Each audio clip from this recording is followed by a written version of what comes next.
Tere tulemast teadliku koeraomaniku jutunurka.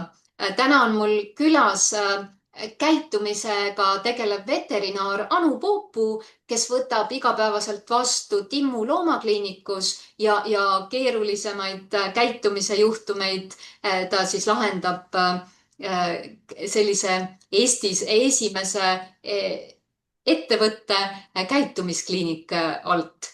Ja nagu ikka, koera pidamine ja koeraga suhtlemine tundub imelihtne, aga võta käpast, alati ei olegi. Ja sellepärast me peamegi vahest ka koera käitumismuredega pöörduma veterinaari poole. Anu, kas sa oskad soovitada, mis need hetked on, kui koeraomanik võiks ära tunda, et sellest ei piisa, et ma lähen oma linna või oma linnaosa koeratreeneri juurde, käin grupitrennis ja koera mured lahenevad, vaid peaks ikkagi natukene põhjalikumalt koera käitumismuresid uurima ja miks mitte alustada veterinaarist. Tervist. Selline pirakas küsimus kohe, millele võib-olla mustvalget vastust on keeruline öelda, sest see ju alati sõltubki sellest konkreetsest probleemist. Aga mida minu enda kogemus nagu mulle ütleb, on see, et enamasti need loomad on olnud juba mingit aega või üsna algusest peale võib-olla tundlikumad, ettevaatlikumad, mõtlikumad, raskema kohanemisega, kes, kelle puhul on vaja natukese nagu, ma ei tea, süvitsi sügavamat lähenemist või komplekssemat lähenemist, eks ju, et kui me toome siin välja selle, et kas ainult treening või grupitrenn, et need asjad hakkavad silma tihtipeale juba noorest peast.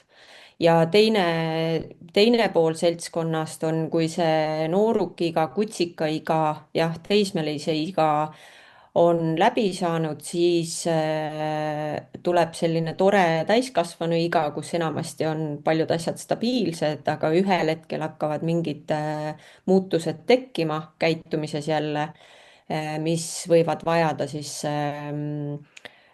loomaarsti pilku või Mulle tundub, et täpsustust. jah, ongi kui sellise laia lauaga jagada, et on need mured, mis on tegelikult tasahaaval arenenud ja omanik ütleb, et "Oh, mitte kunagi varem pole märganud, aga tegelikult kui objektiivselt vaadelda, siis see hirmuprobleem on tasapisi kasvanud jah. ja teine siis osa nendest juhtumitest on see, kus tõesti äkitselt loom hakkab ebatavaliselt käituma.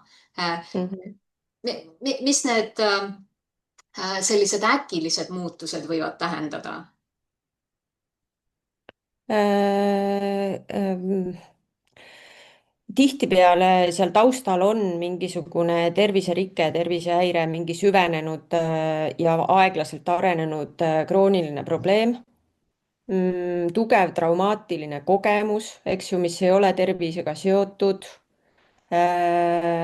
Noh, mis need traumaatilised kogemused võivad olla, vales kohas valel ajal olemine, et noh, et kas koer, et on ka sellist olukorda, kus tegelikult algselt mitte siis ilutulestikku kartev koer, eks ju, satub väga valesse situatsiooni, saab väga tugeva trauma ja sellest tekib väga üldistunud ja väga kiiresti üldistunud nagu probleem, mis hakkab laienema, eks ju, teistele asjadele. Jah, või noh, füüsiline traumaatiline kogemus on need, mis mul praegu niimoodi pähe tulevad. Ja ühesõnaga, et igal juhul tuleks see koer lasta tervise osas läbi Üle vaadata. vaadata.